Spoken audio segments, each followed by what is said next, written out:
Hello again, everybody, and welcome back into the Colored Gemstone Academy. I am your instructor, Paul Deasy, and this is my YouTube channel, Paul Deasy Gemstones. First of all, thanks for watching, and thanks for putting me over the top of 500 subscribers. I set a goal to get it by Thanksgiving, and 5 days to spare. We're past 500. But I encourage you, if you have not yet subscribed, please do so. I know it says subscribe, but it's absolutely free. It doesn't cost you a penny. And it really does help me move up the ranks and encourages me to do more of these videos for you. Now, you remember our new segment. I'm going to go right back into it. Questions and comments, which I will read off the paper in front of me. These are comments on my YouTube channel from those of you that have been watching these. So from Lesson 6, Part 4 of the 4 C's, we have Katie from Minnesota saying, "Thank you for the lessons, Paul. Much appreciated." Katie, you are quite welcome for that. I couldn't do it without you guys watching. And then Joseph, who was watching Quartz Part 1. "Thank you for your amazing channel.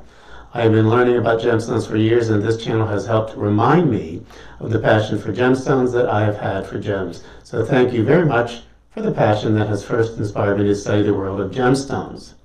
Well, it is my pleasure. Let's work on those run-on sentences in the future. Just kidding, just kidding. It's the English teacher ringing in my head. But no, I'm very happy to give you lessons, and I'm glad that somebody has the same passion for gems that I do.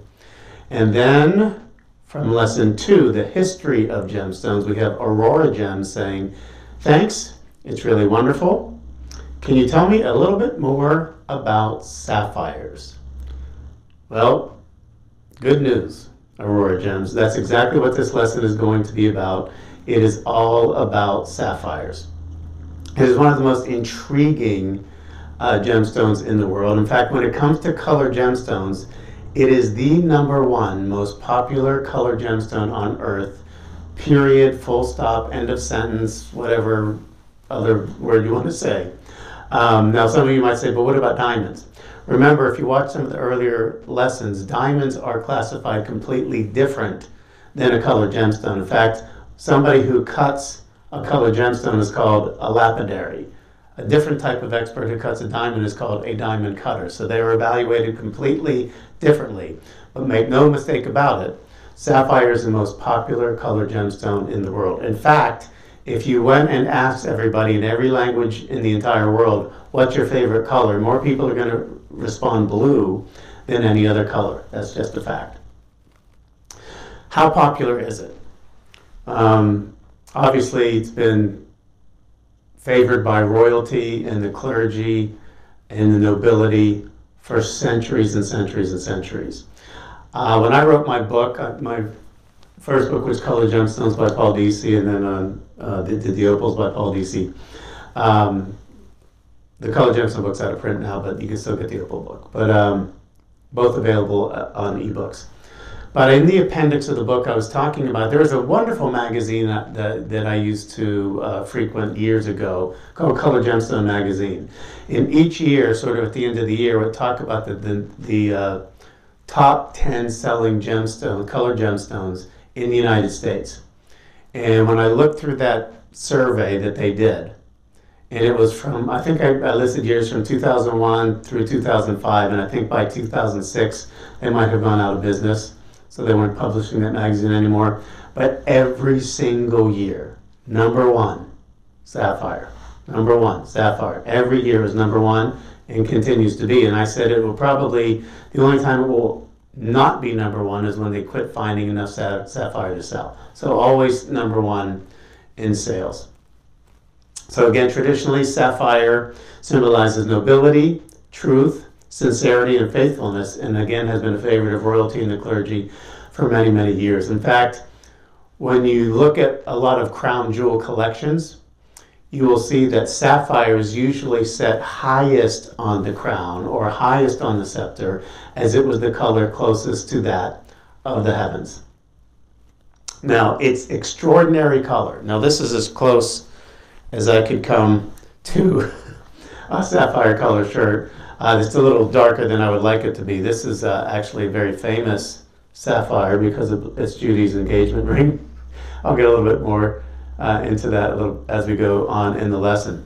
But When I say it's the standard by which all other blue gemstones are measured, that's really true. In fact, there's a couple of sort of imposters that have sprung up over the years. If you've ever heard of a gemstone called iolite, which I think is a spectacular gemstone,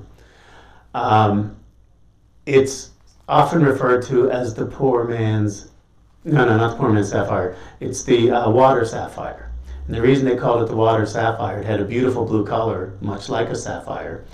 But the iolite, which comes from a stone actually called corderite, if you held it up, a piece of rough up to the sky, it was dichroic. So if you hold it in one direction, you would see blue, and if you rotated the correction, it would be clear as water. That's why they call it the water sapphire. And well, the truth of the matter is it takes a very skilled lapidary to show the most blue color in that iolite. Now, Tanzanite, the same thing. When Tiffany first brought that stone to the market, late 60s, early 70s, what did they call it? They called it the poor man's sapphire. In fact, when they were looking for sapphires in Africa, in Tanzania, because Tanzania does produce some sapphires, they were talking to the local Maasai tribe, and I met the Maasai tribe when I was there. And they showed them, yeah, we have a beautiful blue stone. Of course, they didn't know what it was. They thought it was a sapphire. It turns out it was zoisite, which we now call, oops, sorry, that's my watch, which we now call Tanzanite. And then there's always blue topaz. Now, blue topaz is obviously a very popular gem as well. You say, well, I wouldn't really think of comparing that, measuring up to a sapphire. Well, that's true. However, if you look at the range of colors that you can get in a blue topaz, you get everything from the sky blue to the Swiss blue to the London blue. And as that blue topaz gets progressively darker, like the London blue, that is undeniably the most expensive blue topaz that you're going to get. So again, it starts to approach that color of a sapphire. The price goes absolutely through the roof. Well, here's what we're going to do now. Now, you know I always like to give you sort of the nuts and bolts or the chemistry of the gemstone, which I find to be the most boring part for most of you. So we'll zip through that part. And then we're going to talk about, I have a little collection of 11 of the most famous sapphires in the world. Actually, it's 10, but the 11th is sort of a tongue-in-cheek. But let's get that out of the way. First of all, what is a sapphire? A sapphire is aluminum oxide. That is the chemical composition of a sapphire, aluminum and oxygen, aluminum oxide. And its crystal structure is trigonal. Now, we talked about the quartz being hexagonal, we talked about the diamond being cubic. Trigonal is the crystal structure, and that's the way that these gems are identified, along with certain other traits. So in other words, if you get another, let's say you get another blue stone that looks very much like a sapphire, well, you better know what the Mohs scale of hardness is. Now, remember what the Mohs scale of hardness is. It's literally a scale that talks about what gem can scratch another gem. Sapphires, which is part of a family of gemstones called corundum, sapphires are a 9 out of a possible 10 on the hardness scale. Now, 10 is the diamond, 9 is the sapphire, so it's way up there. It's pretty much a durable stone. Then we talk about, well, what is the toughness of that gemstone? Now, toughness is the ability to withstand cracking or fracturing altogether, and that's called the toughness. Now, the scale for that goes to poor, to good, to excellent, to exceptional. Now, the only one that's rated exceptional would be jade, whether it be jadeite jade or nephrite jade, doesn't matter. They are rated nearly indestructible as far as toughness goes. But the sapphire is rated excellent. So all things considered, your sapphire is actually, in the long run, probably a more durable all-around gemstone than a diamond. Because remember, a diamond, while it is absolutely the hardest, it's actually kind of poor in its toughness because they could actually cleave off a face if you hit it in the right place for that. So that's the hardness, that's the toughness. We talked about the chemical composition. What about the refractive index? Again, that's the sparkle of the gemstone.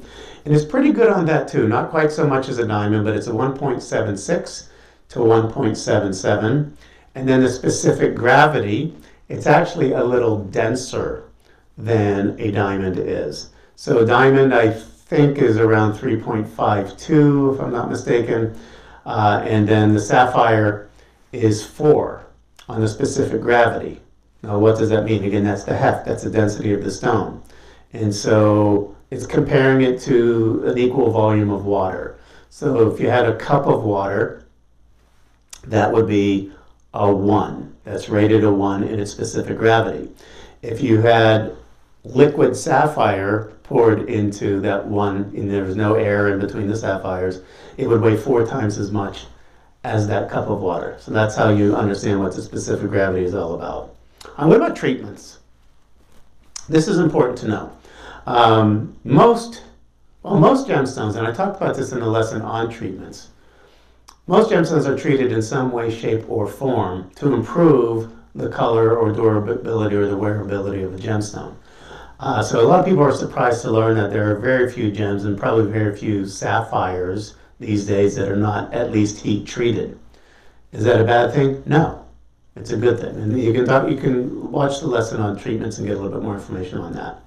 But heat would be the most common. There's also something called surface diffusion, fracture filling, and even irradiation.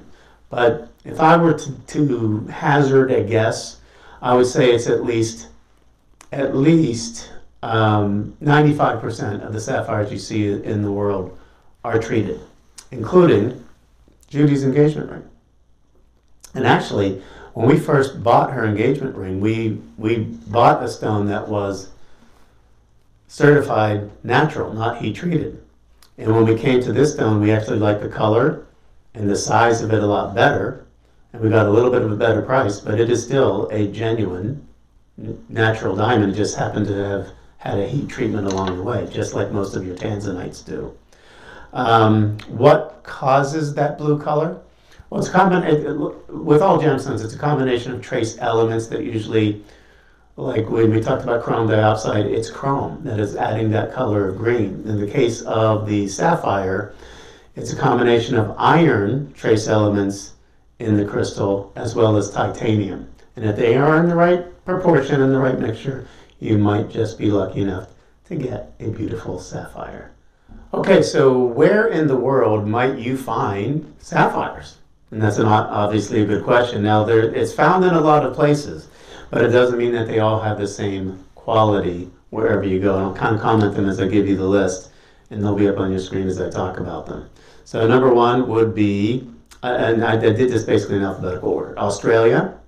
Australia really does have some beautiful sapphires. I've seen some and sold some over the years, even on the shopping channels. Not a huge volume of them, but really pretty good color I like from them. Cambodia. Cambodia is a great source for a lot of different gems, including sapphires. China, again, they're not really known for a lot of great high quality sapphires, but there are Chinese sapphires nonetheless. India. In fact, India and Kashmir, especially India, Pakistan, and the disputed region of Kashmir. Kashmir is known as probably the finest cornflower blue sapphires ever found, and most people would probably agree on that. But India, like in Ceylon, yes.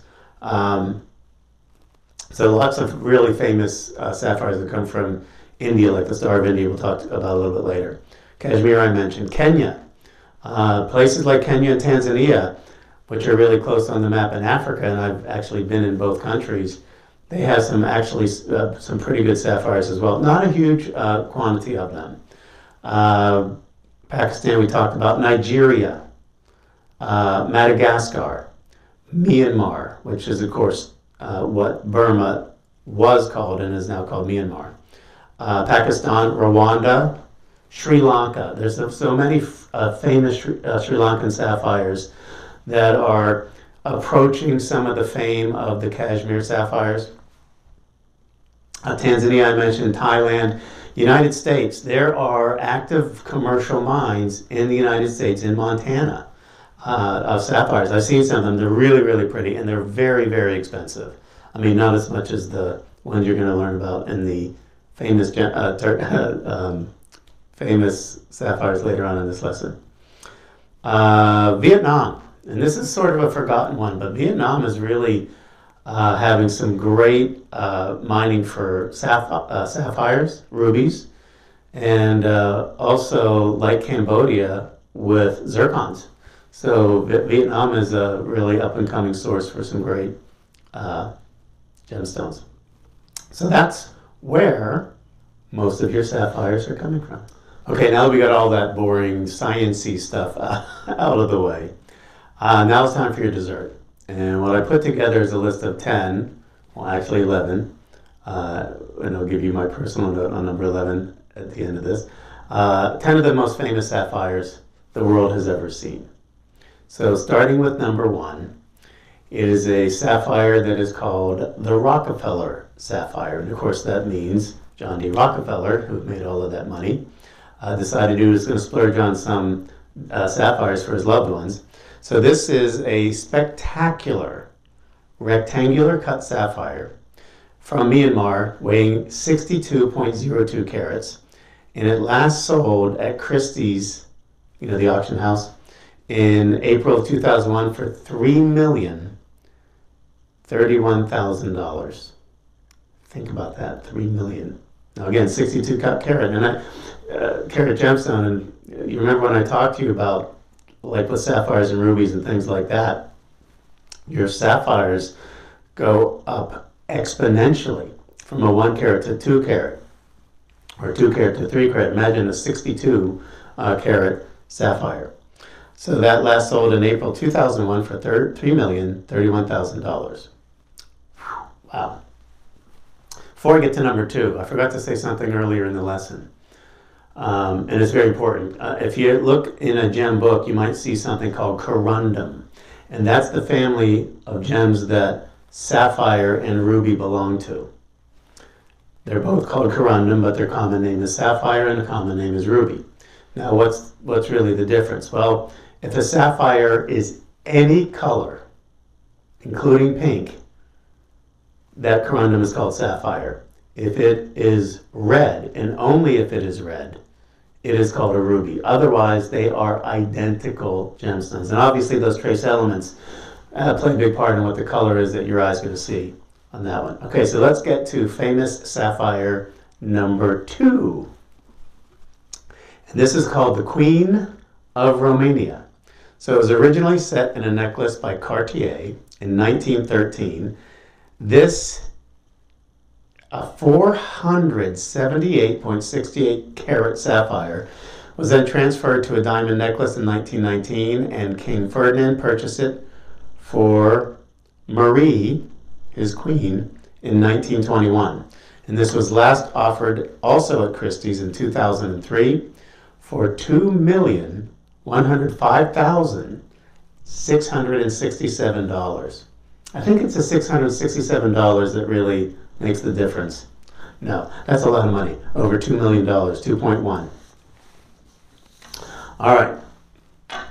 Now, a famous name that you know and that you love for years is Elizabeth Taylor. And of course, you know of her love affair with Richard Burton. Are they married 3 and divorced 3 times? I can't keep up. She had so many husbands. Including, wasn't one like a regular guy named Larry Fortensky or something like that? I don't know. Anyway, this is the Elizabeth Taylor's sapphire and diamond Sautoir. You know that once they start speaking French, it's going to be an even more expensive diamond.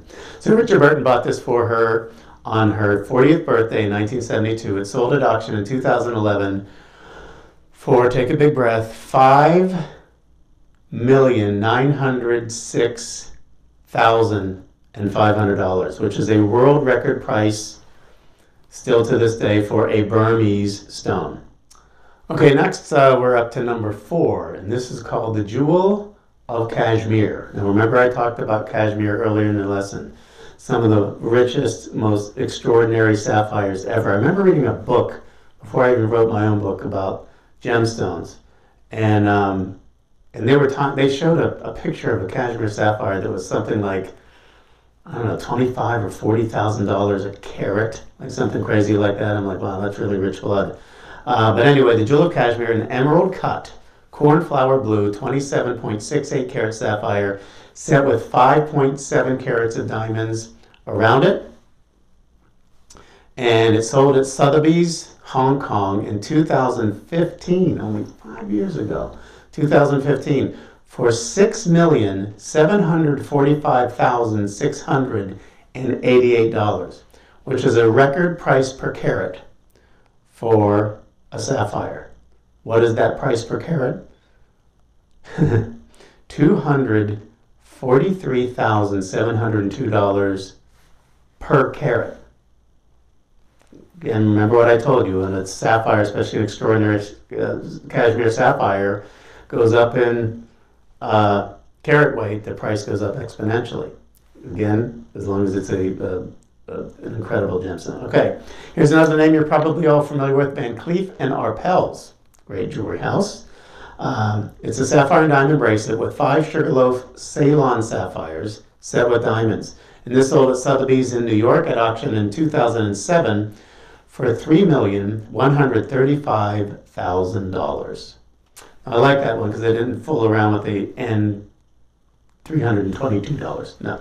Okay, so that's the Van Cleef and Arpels, and you can see there's a lot of diamonds in there too. I don't really know what the carat weight was of that, but it's really on the strength of those Sugarloaf sapphires that are just extraordinary. Okay, then number 6. Late 19th century Kashmir sapphire earrings belonging to a European princess. What does that mean? Well, there's a princess. She probably fell on hard times and had to sell her sapphire. So these are Kashmir sapphire earrings belonging to the European princess, 8 carats each. The earrings sold in 2015 for $1,988,203. He's starting to feel like we can't really afford the sapphires. Well, of course, these are extraordinary ones. You can get some that are less than that. Okay, 1927 Cartier diamond and sapphire bracelet.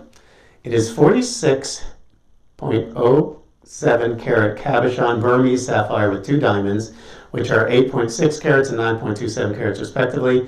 Sold in 2019 at Sotheby's Geneva for $6,135,451. Wow. That's a lot. And again, Burmese sapphires, once again. This next one, which I believe we're up to number 8. I like this story because this is discovered in Australia. Now, these are 2 stones that were certified, turns out, Kashmir sapphires, discovered in Australia. Now, obviously they weren't mined in Australia. If they're certified as Kashmir sapphires, that means that that's where the origin is of these sapphires. But the story goes, in the late 19th or late 20th century, 2 brothers in Australia that were getting engaged, and they each got a sapphire for the engagement ring for their soon-to-be wives. And it stayed in the family for generation after generation after generation after that. And then it appeared in an auction. And this one would have been sold at the Bonhams New York jewel sale in 2020. That's this year.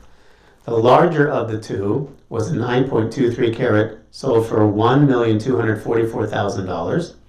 And the smaller 6.95 carat stone sold for $381,325. Now, I don't know, not having inspected them myself, if they were exactly the same quality, but they're Kashmir sapphires, so they had to be very similar. So this is, again, a great lesson. I mean, that $381,000 for the smaller stone, which was, what, not even 3 carats smaller than the other, $381,325, where the larger one, $1.244 million. So that means, what, $134,000 per carat for the bigger stone, $54,000 per carat for the smaller stone. So that goes back to the lesson I talked about. If all other things are equal in a gemstone, most gemstones, especially something as rare as a sapphire or a Kashmir sapphire specifically, your price per carat goes up exponentially. Not like I could find a great amethyst for you that might be 10 bucks a carat wholesale, or 20 bucks a carat, or 50 bucks a carat. Well, you might pay 50 bucks a carat for that 1 carat. You might pay 52 bucks a carat for that 10 carat. So it doesn't go up exponentially because it's much more common to find larger stones, especially in quartz. So let that be a lesson to you about the price. When something looks like, well, why is it's only twice as big? Why is it 4 times as expensive? That's why. I think you really need to know that. Okay, I promised you we would talk about another famous sapphire from India, and this is the Star of India. Now, called the Star, obviously, as you can see on your screen, it is a star sapphire. And sometimes, now what causes the star, it's called asterism, and there's this little needle-like inclusions inside that gem. And if they're arranged in the proper way, and they are arranged really at angles to each other because it's a crystal with 6 sides, with 6 rays to that star, that's what they're looking for. At high noon, when the sun comes over that sapphire, you're going to see an even distribution of those rays of the star, because it will move with the light as you move it. Anyway, it is, as far as now, the world's largest recorded cut sapphire, 563.35 carats. It is a whopping stone, mined in Sri Lanka, which is, right there with India, and now resides in the American Museum of Natural History in New York City. So if you ever have a hankering to see one of the biggest sapphires ever, go in New York City into the American Museum of Natural History, and you will see that on display. Don't try and steal it. I tried, it didn't go so well. Number 10. And this is arguably, again, one of the more famous sapphires in the world. And if everybody remembers when Prince Charles and Lady Diana Spencer got engaged, she had a beautiful blue sapphire surrounded by a halo of diamonds. So it was a 12-carat Sri Lankan sapphire, beautiful color, and 14 white diamonds around it, set in 18-karat gold. And reportedly, upon her death, each of Diana's children, which of course you know is Prince William and Prince Harry, or did Prince have to give up the title? I forget what's going on. But anyway, so Prince William and Prince Harry each were presented with her jewelry collection, and they could pick their favorite piece out of Diana's jewelry collection. And as the story goes, Harry chose the engagement ring that his mother wore, and William chose a Cartier watch that was a gift from his grandfather Spencer to his mother on her 21st birthday. So it had a lot of meaning, and that's one that he chose. Well, I know what some of you are thinking, wait a minute, Paul, this doesn't make any sense, because isn't Kate William's wife, and doesn't she wear that sapphire engagement ring? Yes, she does. And the story goes that William and Harry, who were very close, when he got engaged, he said to his brother, wouldn't it be neat if she wore Mom's ring? So they agreed to swap their choices from the, picking from their mother's jewelry collection after her death. So now William has the Cartier watch, and Kate now wears the famous sapphire ring on her finger. Now, there's also even more of a backstory to that, which I find very fascinating. So it seems that the royal family wasn't really that excited about that particular sapphire ring. Wonder why that is. Apparently, it was made by a company called Gerard, which was the crown jeweler to the royal family. Up until, I don't know if it was fairly recently, I think until 2007, so 13 years ago. They're no longer associated with it. But usually when the royals are getting the engagement ring or something that's going to be in the crown or something like this, well, they would commission that jeweler to make something specifically a one of a kind that no one else could ever obtain. Well, that's not what happened this time. Gerard actually, Diana chose a sapphire ring from their regular stock. What does that mean? It means it was something that they weren't commissioned to make. They just made a beautiful halo ring with a sapphire. And it wasn't exclusively for Diane. If you had enough money, back then, I think it would have been 28,000 pounds. You could have bought the exact same ring that was made for Princess Diana. And then, of course, other people could knock it off. So the royals, being a little snooty as they might tend to be, decided that wasn't really cool. So they thought that was a little bit too low class to have a ring that looked like that, but it's a beautiful ring, and I think it's serving the family very, very well. Well, I said tongue-in-cheek, I'm going to go to the 11th most famous sapphire. I keep hitting my watch, I apologize. The 11th most famous sapphire in the world.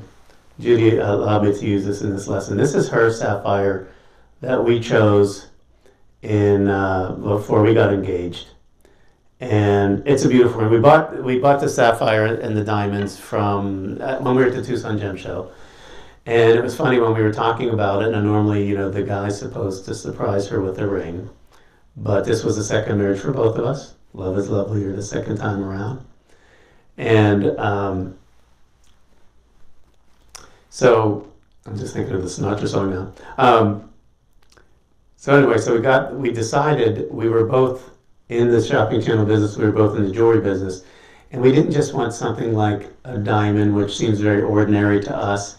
So we decided a gem of color would be something much, much more spectacular. We got this one, and it's still amazing to this day. Judy gets more comments on that sapphire. More people notice that than any other ring that she has ever worn or may ever wear. Well, that's going to wrap it up for this. And by the way, this is not for auction on Sotheby's or anywhere else. This is going to be on Judy's hand forever. Thank you so much for watching this lesson. I hope that you enjoyed it. If you did, please hit that subscribe button. Remember, it doesn't cost you a thing. It says subscribe, but it's absolutely free, but it helps me to make more videos for you. Remember to tune in each and every Saturday at 10 a.m. Eastern Time on my YouTube channel, where another lesson on gemstones is going to drop. Thank you so much. See you next video, everybody.